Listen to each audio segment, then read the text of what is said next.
Hello fellow makeup lovers, how are you guys doing today? I have been overthinking this intro and filming it over and over again, so I've decided this time I'm just going to roll with it. Today we are going to be playing with the new Dieverune Cosmetics Gloomy Gardens palette. I feel super honored to be sharing this with you right now because Dieverune Cosmetics is a newer, kind of a baby indie brand. They've only had one other release so far, which was the Moth and the Moon palette. This ranked really high up for me last year in my 2023 palette rankings video. I really love the quality of this. So when they reached out to me and asked to send PR for their upcoming launch, I was just like, I'm so excited, and it did not disappoint, y'all. Packaging is stunning. I feel like we already can feel the vibes that are about to come from this color story. Look at her. She is giving gloomy floral grunginess, just so cute. I love how they organized this. The top row is all like super intense matte shades. The middle row is muted matte tones of the same shade, and then the bottom row we have all super intense looking shimmers that correspond to what's happening above them. And the shimmers in the Moth and the Moon palette did not come to play, so I already have my expectations like high up. Like I am ready for these to knock my socks off. The owner did let me know that when they reveal this palette, it is also going to be available. So obviously I'm not going to post this video until they reveal it themselves. So if you're watching this, it is already live. It is already available for you. And I do have a discount code with Dieverune Cosmetics. I think for some reason I'm thinking it's different than my normal code. I think it might be AMYLOVES10. I'm not 100% sure. It's not an affiliate code. I don't make any commission from it. It is just savings for y'all, but I will double check and leave it in the description box along with anything else that I mentioned in today's video. So I figured let's go ahead, let's swatch it out, let's do an eye look together and just have a good time. It is a Saturday night. I've got my little glass of wine in like my heart champagne cup because I could not resist purchasing that from TJ Maxx, Maxinista at heart. At the end, I will give you my final first impression thoughts on the palette and whether it is worth picking up. So I do want to note that once again, this palette does not have any shade names, and I believe that's because they have their palettes available to purchase like separately without any shadows if you want to use them as an empty magnetic palette. So if you are a single shadow lover and you just want to purchase the outer packaging, I don't know if that's going to be available for this launch, but it was for the previous one. So no names here. I'm just gonna call them what I want to. So let's go ahead and swatch in these like little groups of 3, just because I think that might be helpful. I think every single group of 3 would be a really beautiful, easy, simple, but still fun eyeshadow look. So first we have this really intense, like grungy, yellowy, olivey green, just, you know, the kind of shade that makes my heart skip a beat. That's what I was gonna say. And then underneath that we have more of like a muted, just kind of soft sagey green, super pretty. And then this first green shimmer just is the most intense, super metallic green, kind of has a gold flip to it, super pretty. Ooh, that looks so smooth. Yeah, that is really pretty. Super into that. And then next we have a group of kind of more teal, bluey, greeny leaning shades. We've got a really bright, intense one on top, very pigmented. And then underneath that, kind of, you know, a similar tone in terms of being a bluey green, but definitely more muted. And then we've got a shimmer here, which looks like it's a teal base with a purple reflect. Super cute. I actually think those 2 shades right there would be the most perfect, like effortless, I look like I tried so hard on my makeup, but really I just threw 2 shades on kind of look. Okay. Yeah, it's really stunning. Next we have like a warm peachy trio. So the very top shade is the brightest, just like a true bright kind of orangey peach. Like I feel like I can't call it a true orange, but I also feel like I can't call it a true peach. I may be overthinking it, just like the intro. And then underneath that we have the same kind of shade, just a really light like beigey peach. And then on the bottom we've got, ooh, it's so pretty. Okay, it's like a peachy pink base with a really strong green shift. I think that would be so pretty if you're trying to use some of these peachy tones with the greens and like getting it to all just flow together. That shimmer is so, so pretty. I bet it would be so stunning on the inner corner. Genuinely do not know what kind of look I want to do tonight, but ooh, that is very intense.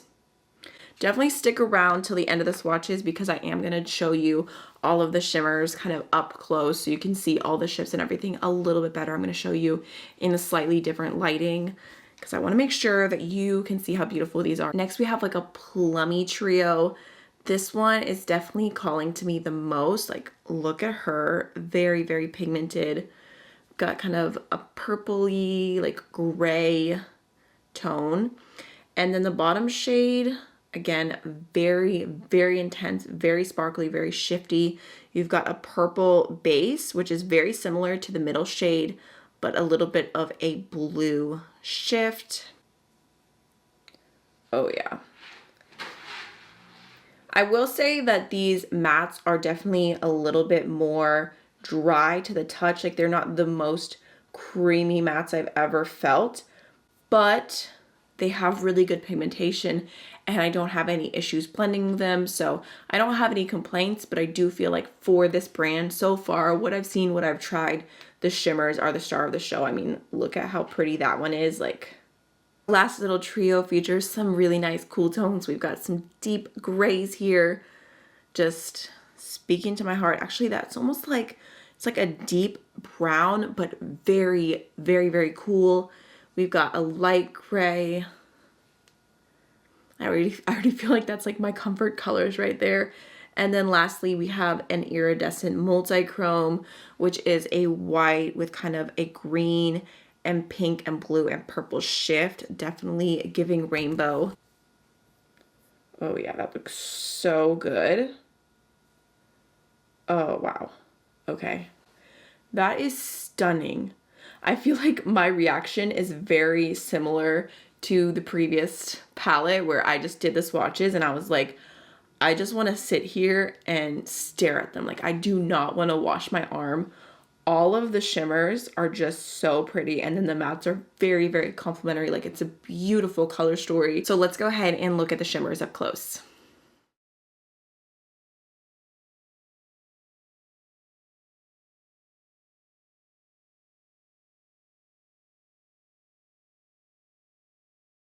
So I already went ahead and primed my eyes with the Dieverune Prolusion Eye Base Primer and the Nude Sticks Concealer in the shade Light 1 just underneath my brow bones for a little highlight. I also added just a touch on the inner corner.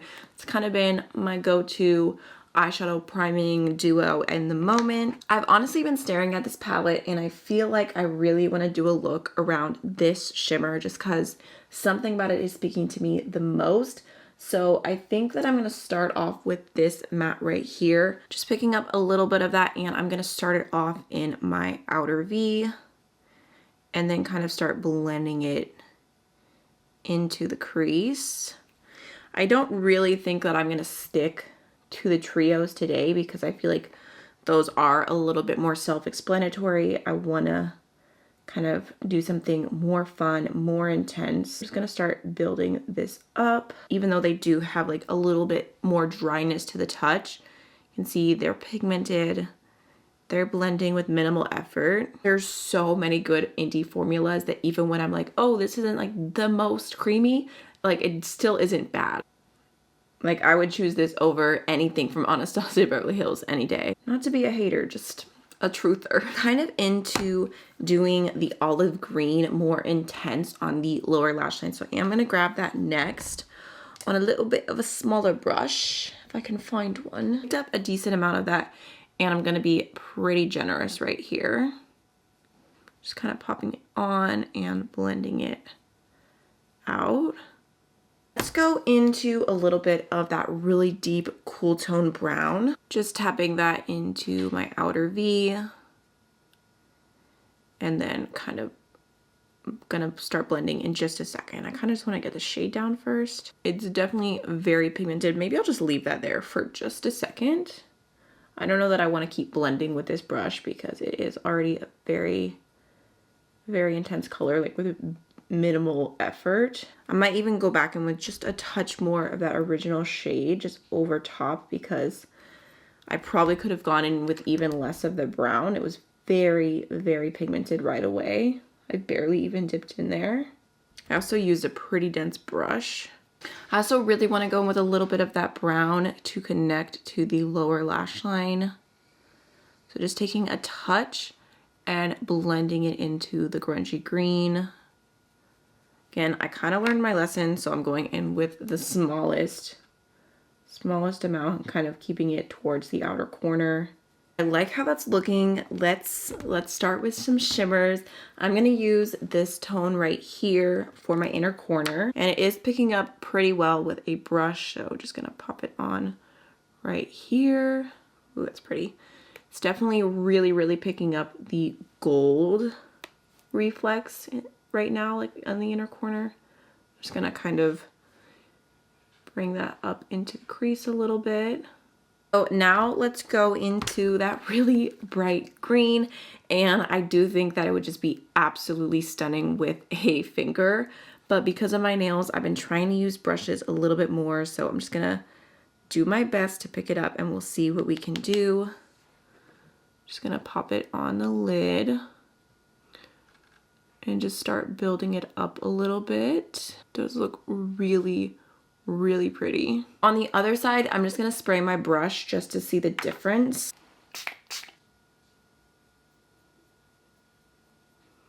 Okay, definitely looks a little extra shiny, but I would say it looks pretty good either way. I'm also applying it with a Singe Beauty E01. Oh, I love it. Okay, I don't know if this is gonna look good, but I'm very tempted to go in with a liner brush. This is the N11 from Nikki LaRose and BK Beauty, and I wanna grab this shade. I just wanna like capture the color story of the palette a little bit more. Also get a little definition on my lashes, but let it be a little something fun, you know? A little burgundy moment.